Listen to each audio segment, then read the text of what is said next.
Hello, hello, hello. This is Dr. Sanchez, neuropsychologist, OD expert, and executive coach. And today I want to talk to you about silencing that imposter syndrome voice. Now, are you a woman leader who is struggling with that inner critic? Do you ever feel like you're not worthy, or that you don't have the goods, or you're not worthy of the success that you've achieved? Or maybe you feel as though you're in a career and you're just faking the funk. You're waiting for somebody to call you out as an imposter or a fraud. Well, today I want to talk to you about that very thing called imposter syndrome. And in many of the cases that I've worked with women over the years, that thing called imposter syndrome can be an actual career and promotions killer. And it also can be a derailer to negotiations. But don't worry, today I'm going to share with you some solutions about how you can conquer this imposter syndrome. And I'm going to give you some strategies that I've been using with my clients that's been helping them to get some amazing results and ultimately will be the game changer for you today. So if you don't know what imposter syndrome is, it's a term that was created by psychologists in the 70s. And basically what it means simply is that you doubt that you have what it takes in order to perform in some high capacity area, usually in the professional realm, despite the fact that you have the achievements that say otherwise. In fact, when you are struggling with imposter syndrome consistently, you worry that someone may find you out, consider you to be a fraud, say that you're an imposter, and you focus very much on your qualifications that you compare to others. And so this comparison trap that you find yourself in ends up holding you back. Now, studies suggest that about 70% of people will struggle with imposter syndrome at some point in their career. It affects both men and women, but this innate self-doubt is actually more prevalent in women as well as women of color. I want to share with you something that most people don't consider. This idea about imposter syndrome and how it is fueled or driven. Oftentimes it's driven by what we call limiting beliefs, okay? Which are these negative beliefs that you hold about yourself that oftentimes are shaped in inaccurate perceptions about yourself, your abilities, or maybe even an inaccurate view of yourself, okay? And so these limiting beliefs, this thing that is driving the bus on imposter syndrome can impact you critically in your profession and your career. Now, you might be saying, I'm a successful person. I'm very confident. I don't have problems with my confidence. I don't have problems talking to myself in a way that's not positive. I don't struggle with limiting beliefs or negative beliefs. But you would be surprised if you got down to the root of maybe what some people call a little angst, anxiety, or feeling like you don't have the goods, like I said, or even doubting yourself, that underneath a lot of that is this phenomena called imposter syndrome. Okay. And so some specific ways that it can limit you in the workplace is that you might feel less confident to ask for raises or promotions. You also can feel like you're underutilized, not taken seriously, and that you get overlooked because you think this is what you deserve. You might even feel like that voice that you're listening to inside of your head, that inner critic, is actually what everybody else thinks about you. And so you feel like your voice doesn't matter or that your opinions don't matter, so you don't speak up. Unfortunately, imposter syndrome can wear on you over time if you're dealing with chronic stress or working in high performance situations, and it can also lead to burnout. It can lead to emotional exhaustion. It can be very serious. You can lose motivation. You can start achieving poorly or performing poorly because you start to again envision yourself as this person that these negative thoughts have tricked you into believing. And so what that ends up doing is it knocks your career off track. And you also sometimes end up overcompensating for it, like being overly self-critical, You can start impacting upon organizational or team performance by micromanaging. You can also feel stalled in decision making. You spin your wheels a lot because you're going back and forth about worrying about whether or not you're making the right decision. You start to doubt yourself.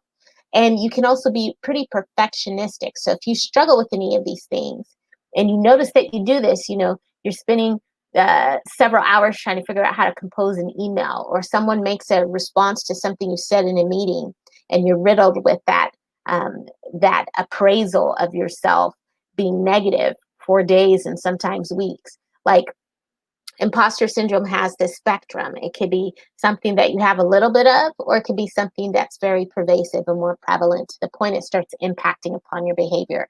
And so what I do is I encourage people, because it is so prevalent, like I said, in men, women, but primarily in women and women of color, that I think that it's important to educate you around it and show you how it's maybe manifesting in the real, how you might be responding to not only your internal cues that can be a little bit out of alignment, but also if you're dealing with negative stressors in the work environment. If you're dealing with unconscious bias, you're dealing with gender bias, if you're dealing with intersectionality, any of these issues that impact your environment, then you can sometimes internalize those same negative perceptions and carry that weight all on yourself. So what I bring back people to is that thing of focusing on the facts. I make a joke where I say, I need you to show me the receipts, okay? Where are your accomplishments, your achievements? How are they showing up? The things that are wins for you, the things that you can celebrate in your career and your leadership that demonstrate that you're good at what you do and you have what it takes. So show me the receipts, show me the data, okay? And then the other thing that I encourage you to do is, once you can see in front of your face that, wow, this is how I look on paper. These are my skills, capabilities, competencies, my qualities, all the things that make me an outstanding, competitive candidate and applicant. Then you have to start challenging those beliefs. And so the next thing that we work on is challenging those beliefs and trying to understand where the beliefs are being created from, originating from, how they're developed, and what triggers those doubts, those self-limiting beliefs, those negative interactions that you have with yourself. Is it a high stress situation that triggers it? Is it fear of judgment?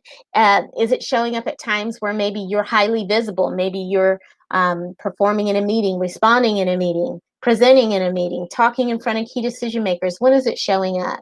Because then we can, A, figure out how much is your own stuff, and then B, maybe how much is stuff that is being fueled by the environment that you're in. And then we figure out some ways to work around that. We give you some tools, some strategies, some techniques that you can use to be more effective in those situations, and then ultimately replace those limiting beliefs with positive self-talk, positive statements that you can say to yourself. And again, just that reminder about those accomplishments, the things that you have achieved, those things that you have successfully done in the workspace that make you a competitive applicant. So think about where you are today. Are you a person that is struggling with imposter syndrome?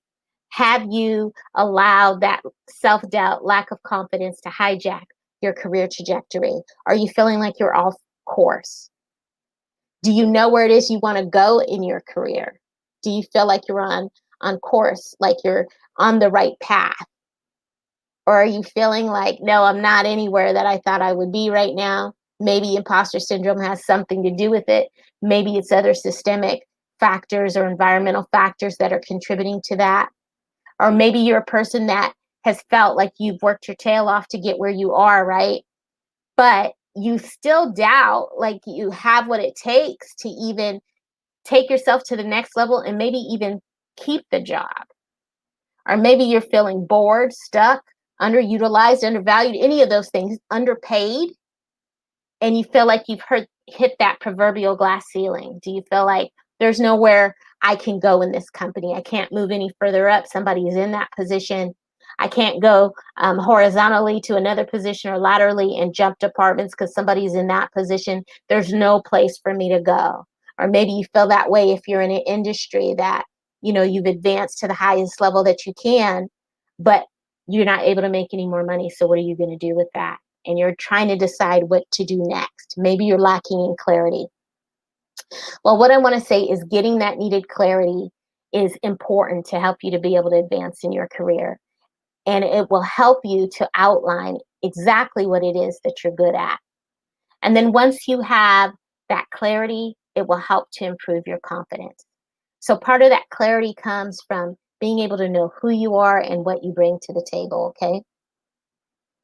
And when you are strongly positioned, it's going to help you be able to make decisions that help you maintain the competitive advantage in your job search. And it's also going to help you to be promotion ready and positioned to negotiate for that next level role or opportunity when it comes up. You'll also be more confident and competent to lead from a place of authenticity. I also believe that when you're in alignment and you've got that clarity and that confidence and you know that you're on the right track, that you're also going to wake up every morning energized, knowing that your values, the goals you have for yourself, and the purpose and what you're doing in your everyday life are in alignment. Lastly, more than anything, I think that you will finally be able to make the biggest impact when you have that alignment, because people are waiting on you. It's important that you make the steps to get to the point where you can have that alignment in your work, in your daily activities, in your purpose, your overall purpose, what you want to do in your career, and also that clarity of mind. So my whole goal for you, and I've shared this before, is that my goal is to impact 1 million leaders. And part of how I do that is through coaching, teaching, training, speaking, and all of those things. But what I want you to do today is, if this video has resonated with you in any way, I want to help you to get back on track and get in the driver's seat when it comes to your career. So I'm offering you an opportunity to come out and train with me on September 29th at 5 p.m. Pacific Standard Time. I'm offering a webinar called Career Confidence, How to Powerfully Position for Promotion, Pivot, or Transition. And you can register for that at drsanchezcc-webinar-register. The details for registering for that are right underneath this video. But I just want to encourage you more than ever, like, now is the time. Literally, now is the time. My clients are getting transformational results, even in a pandemic. Just this morning, I had a client share with me that they were able to obtain a $50,000 raise. And that is because they're making the moves that are necessary. They're getting into alignment and they're gaining that clarity and that confidence to get back on track. So I want to do the same for you. I want you to be able to have the same results and even better. So thank you so much for watching. I hope today has brought value to you. It's added value to your journey. If you happen to be watching this on the replay, please swing back around and let me know where you're watching from, because I've got people watching all over the world here, internationally and so forth. And so I like to see where people are watching from. And if you have any comments or questions, please drop them and I'll swing back around. My name is Dr. Sanchez. I thank you so much for being on today, and I will see you next time. Have a great day. Take care. Bye-bye.